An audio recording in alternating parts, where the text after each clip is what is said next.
चिंतन शिविर में आप सभी लोगों का बहुत बहुत स्वागत है। पिछले 1 साल से मंत्रालय को संभालने के बाद मुझे श्रम मंत्रालय में 3 बड़ी चुनौतियां लगती हैं। मैं हमेशा मंत्रालय में ये कहता हूं कि हमारे जो 2 विभाग हैं, एक सेवा के लिए है जो ईएसआईसी है, एक ट्रस्ट के लिए है जो ईपीएफओ है। ईएसआईसी हमारे लिए गरीबों की सर्विस का माध्यम है और ईपीएफओ हमारे लिए वर्कर्स का ट्रस्ट है, उनका सबसे बड़ा सोशल सिक्योरिटी फंड हमारे पास है। इन दोनों का इस्तेमाल हमें कॉन्शियसली करना चाहिए। कोई भी इंस्टीट्यूशन बिल्डिंग बिना अच्छी परंपराओं के नहीं होती। हेल्दी ट्रेडिशंस हमेशा किसी भी इंस्टीट्यूशन को और उसकी परंपरा को डेवलप करते हैं। आप लोग भी जिस मेडिकल कॉलेज से पढ़ करके आए, आप लोग जिस स्कूल से पढ़ के आए, इंस्टीट्यूशन से पढ़ के आए,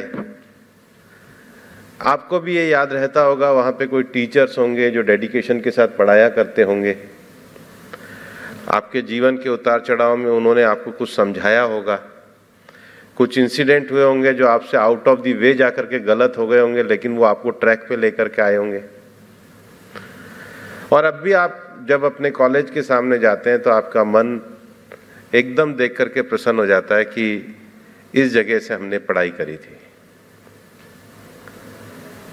और पढ़ाई करने के बाद मैं तो आप लोगों को धन्यवाद देना चाहूँगा कि आप लोगों ने ईएसआईसी जैसे इंस्टीट्यूशन को चुनकर अपना कैरियर को, जो आपने मेडिकल की अपनी शपथ ली थी, उसको वास्तव में अच्छे रूप से करने का प्रयास किया है। तो सबसे पहले तो मैं आपको बधाई देता हूँ कि आप सब लोगों ने ईएसआईसी को ज्वाइन किया।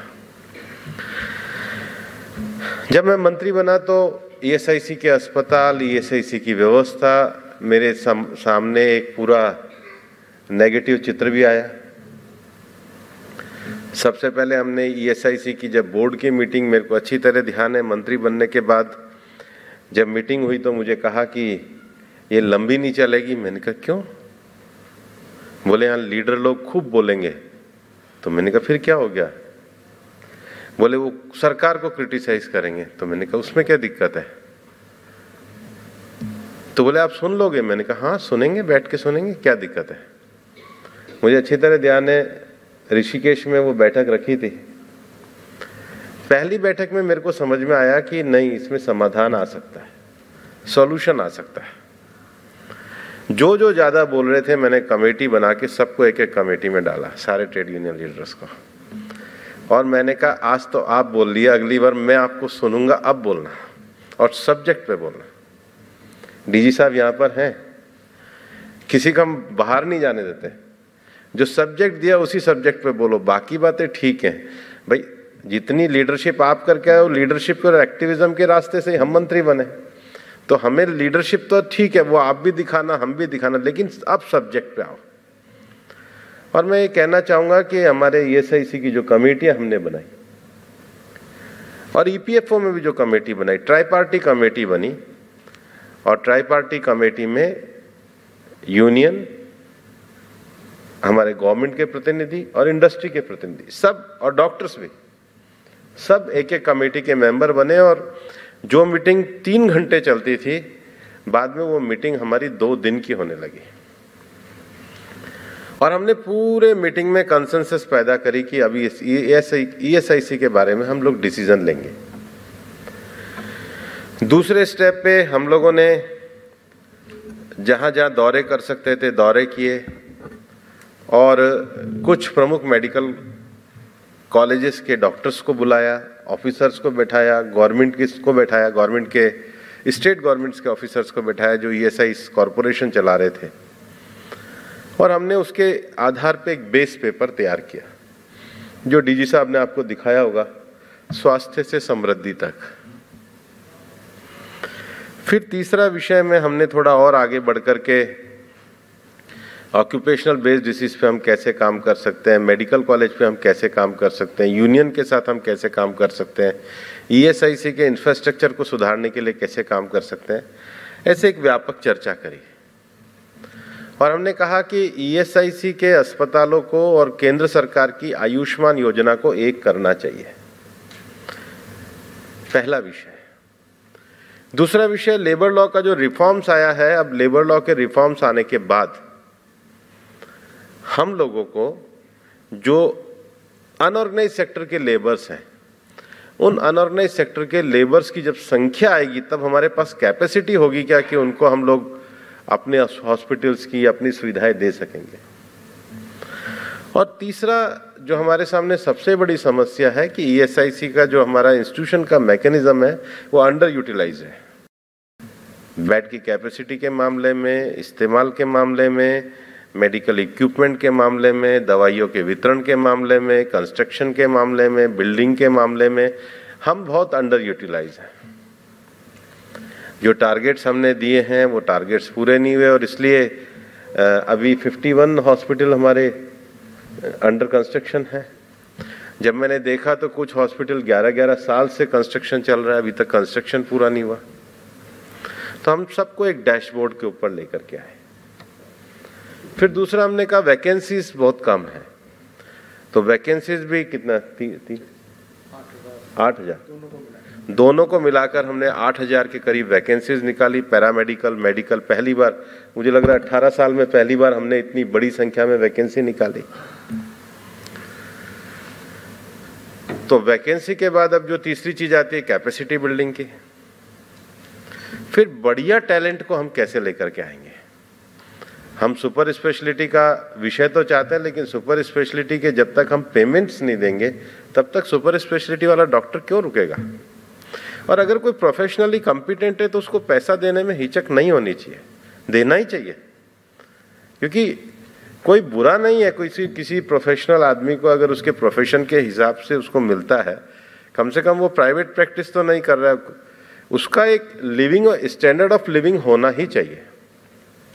अगर हम नहीं बनाएंगे तो वो अपना प्रोफेशनल जो उसका अपना एक एक्सीलेंस उसको मेंटेन नहीं कर पाए, उसको सिक्योरिटी होनी चाहिए। तो हमने ये तय किया कि एम्स के हम वेतनमान देंगे।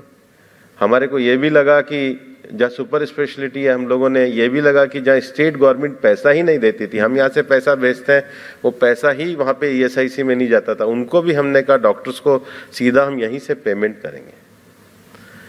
और पिछले अगर आप, मेरे को तो लगता है डीजी साहब को भी कम से कम जो हमारे आरडीज और मेडिकल कमिश्नर्स हैं, पिछले 3 मीटिंग में जो हमने डिसीजंस लिए हैं वो तो सार्वजनिक है, ओपन है, उसका एक सेट सब लोगों को देना चाहिए, ताकि ईएसआईसी का बोर्ड जो डिसीजन लेता है उस ईएसआईसी बोर्ड के डिसीजन में ईएसआईसी के जो हमारे लीडर्स हैं, आप लोग हमारे लीडर हैं, अल्टीमेटली बोर्ड तो एक गवर्निंग बॉडी हो गई, ग्राउंड पे तो लीड आपको करना है।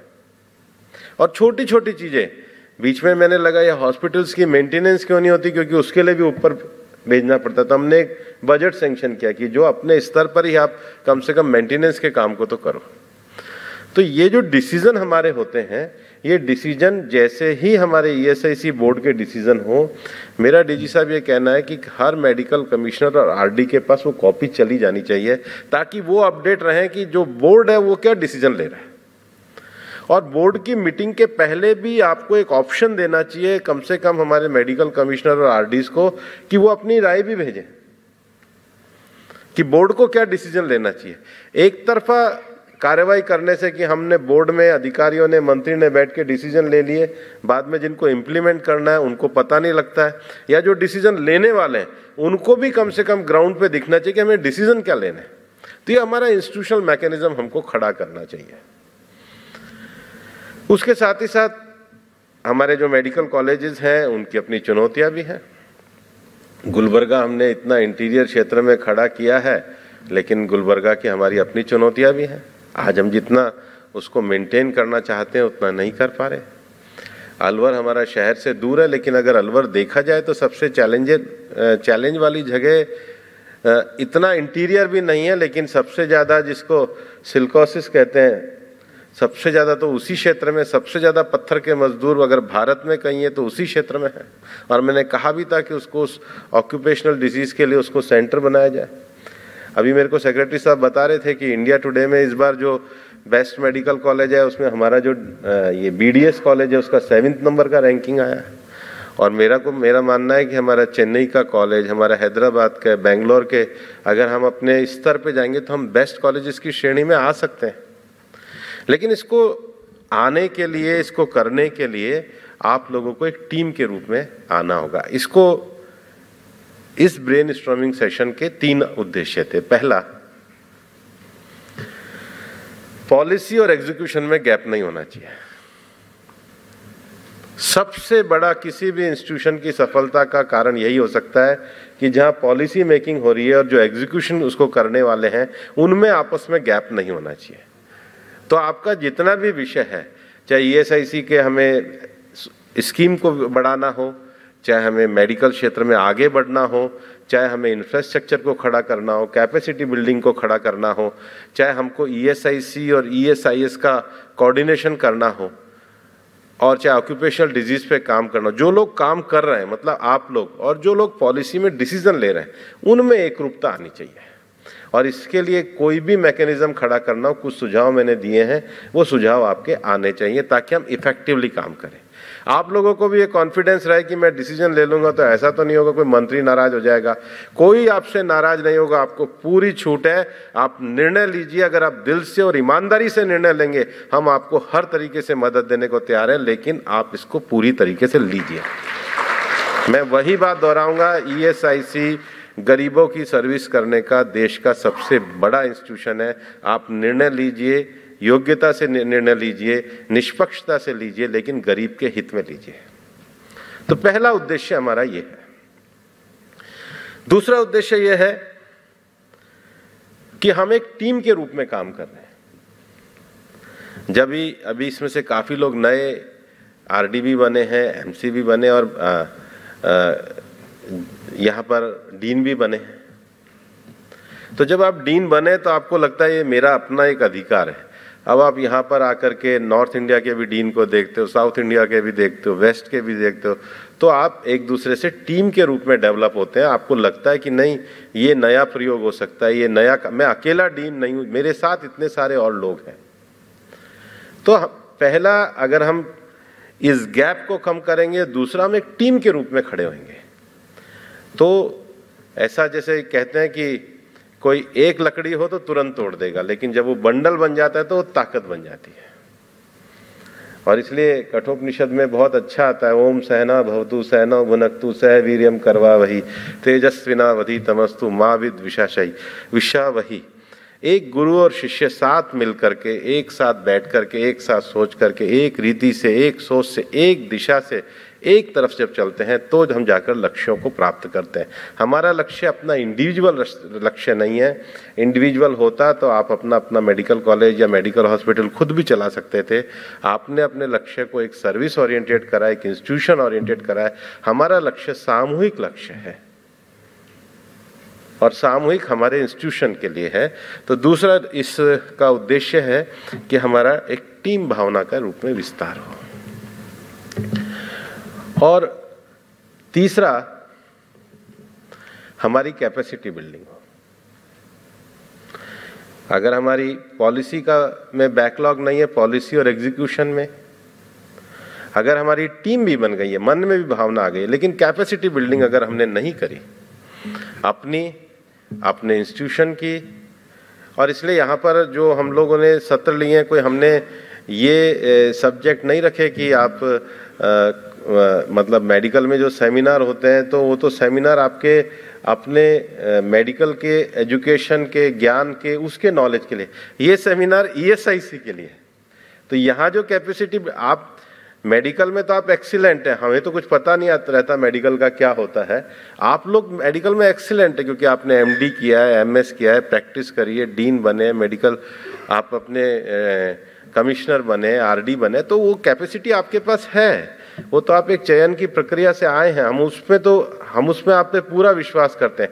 यहाँ जो मैं कैपेसिटी बिल्डिंग की बात कर रहा हूँ, वो capacity building as a institution leader के रूप में होनी चाहिए। Administrative capacity building, team work की कैपेसिटी बिल्डिंग, साथ लेकर के चलने की कैपेसिटी बिल्डिंग।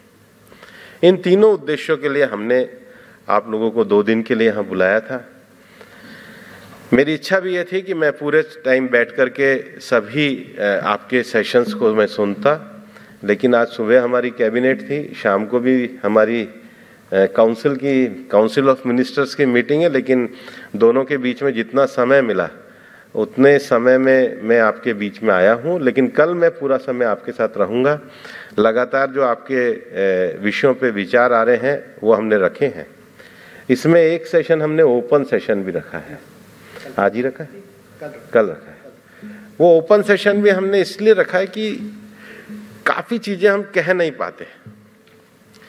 हो सकता है 5 विषयों के अलावा भी कोई विषय हो सकता है कैडर के संबंध में विषय हो, कंस्ट्रक्शन के संबंध में विषय हो, जैम के संबंध में विषय हो, जिसको कहते हैं मॉनिटरिंग के संबंध में विषय हो। और उसके बाद मेरा डीजी साहब से ये भी कहना रहेगा कि आप सबको एक एक पेपर दीजिए और एक डिब्बा रखवाइए। कहने के बाद भी कोई और विषय मन में रह जाए तो सब लोग डाल के जाए अपना, लेकिन हमें पूरा ट्रांसपेरेंसी के साथ विषय आना चाहिए। ESIC के जो हमारी साधन है, क्षमता है, और जो प्रधानमंत्री जी का आह्वान है, इस बार भी आपने 15 अगस्त में अगर माननीय प्रधानमंत्री जी का भाषण सुना हो तो 2 ही विषयों पे उन्होंने बड़ा फोकस किया है, एक शिक्षा पे और एक स्वास्थ्य पे। कोई भी देश बिना स्वास्थ्य के कोई भी देश आगे नहीं बढ़ सकता है, और इसलिए स्वास्थ्य के क्षेत्र में आगे बढ़ने के लिए जिस इंस्टीट्यूशन के पास 3 करोड़ 80 लाख IPs हों, जिनके पास 12.5 करोड़ जिनके साथ लोग जुड़े हुए हों, और जिसमें ऐसा सिस्टम हो कि हर मजदूर अपनी तनख्वाह में से आपको पैसा देता हो। हमें पैसा कोई बाहर से नहीं आता, कोई फंडिंग से नहीं आता, कोई ऊपर से नहीं आता, कोई एक गरीब आदमी अपनी तनख्वाह में से पैसा देता है, उससे हम इस इंस्टीट्यूशन को खड़ा कर रहे हैं। अगर हम उस कैपेसिटी को पूरा उपयोग नहीं कर पा रहे, अगर उस फंड को हम पूरा उपयोग नहीं कर पा रहे, अगर उसके साथ एक्सपेंशन को हम पूरा उपयोग नहीं कर पा रहे, उसके एस्पिरेशंस को हम पूरा उपयोग नहीं कर पा रहे, तो फिर हमारे को इतना बड़ा काम करने की आवश्यकता क्या? उनको हाथ जोड़ के कह दें कि हमारे बस का नहीं है। अगर वो मजदूर, आप ये मान के चलो कि हम सबको उसमें से मिलता है जो एक गरीब आदमी तनख्वाह छोटी लेता है, और कितनी तनख्वाह लेता है? 15,000 वाले, 21,000 वाले, मैक्सिमम 21,000, 21 से ऊपर होके तो खत्म हो जाता है। तो जो 10,000, 8,000, 9,000, 7,000, 12,000, 13,000 कमाता है, वो अपनी तनख्वाह में से पैसा देता है इस इंस्टीट्यूशन को चलाने के लिए। तो इसकी बुनियाद कितनी मेहनत के पैसे से बनी हुई है। ये बैठ के सोचिए कि हम जिस बुनियाद पे खड़े हैं, इसका पैसा कहाँ से आता है। और कोई भी आदमी 15,000, 20,000 कमा के पैसा कोई चैरिटी में देता है, ऐसा नहीं है, उसकी मेहनत का, उसके पसीने का पैसा है। तो जो कहते हैं कि संगच्छध्वम संवदध्वम संबोधना समानो मन आकुति, सब एक साथ, एक स्वर से, एक विचार से, एक तरीके से हम लोग आगे बढ़ के, आगे मिलके एक साथ काम करें, उस भावना के लिए आप लोग यहाँ पर इकट्ठे हुए हैं। और मेरा मानना है कि ये 2 दिन का जो ब्रेन स्टॉर्मिंग सेशन है, इससे जो हमारे सभी क्षेत्रों में जो विषय निकलेंगे, आप एकदम निश्चिंत रहिए। जो बड़े निर्णय लेने होंगे हम निश्चित रूप से लेंगे। अभी भी हमने ESIC बोर्ड में बहुत खुल के निर्णय लिए हैं और बहुत अच्छे तरीके से निर्णय लिए हैं। तो 2 विषय मैंने आपको बताए थे। एक हमारा जो सेवा का काम है वो ESIC है, हमारे डिपार्टमेंट में जो ट्रस्ट का काम है वो EPFO है, और जो तीसरा विषय है चैलेंज का काम है वो एम्प्लॉयमेंट है। ये तीनों काम हमारे डिपार्टमेंट के बड़े काम हैं। एम्प्लॉयमेंट के भी चैलेंज को हम स्वीकार करते हैं और इसलिए हम लोगों ने ई-श्रम पोर्टल बनाया है। अभी ई-श्रम पोर्टल का भी इंटीग्रेशन को लेकर के हम लोग काम कर रहे हैं। MSME के साथ हमारी बातचीत चल रही है, स्किल के साथ हमारी बातचीत चल रही है, माइग्रेंट लेबर को लेकर के बातचीत चल रही है। ILO में वर्ल्ड ऑफ वर्क पे हम लोग पूरा डेलिब्रेशन करके आए, भारत का पूरा विषय रख के आए। 400 ऑक्यूपेशन में भारत कैसे आगे बढ़ सकता है रोजगार के क्षेत्र में, उसमें हम पूरी तरीके से लगे हुए हैं। ईपीएफओ के क्षेत्र में भी हमारा जो एक 16 लाख करोड़ का फंड है वो किस प्रकार से एक लंबा सोशल सिक्योरिटी फंड बने, हमारा जो पेंशन है वो एक यूनिवर्सलाइजेशन ऑफ पेंशन की ओर हम कैसे जाए, ऐसे बड़े विषयों को लेकर के चल रहे हैं। तो हमारी मिनिस्ट्री के तीनों कंपोनेंट में एक जो सबसे बड़ा कंपोनेंट है ESIC, उसके लीडर आप लोग हैं। आने वाले समय में भी आप खुलकर चर्चा में भाग लें, कल आप ओपन सेशन में भी भाग लें और उसके बाद आप सब अपना सुझाव दे करके जाएं और आगे भी हमारा या आपस में विचार विमर्श विनिमय ये लगातार चलता रहेगा। और आपके हॉस्पिटल में आपकी लीडरशिप में जो अच्छे काम होंगे वो देश के गरीबों की सेवा का उदाहरण बनेंगे। बहुत बहुत धन्यवाद।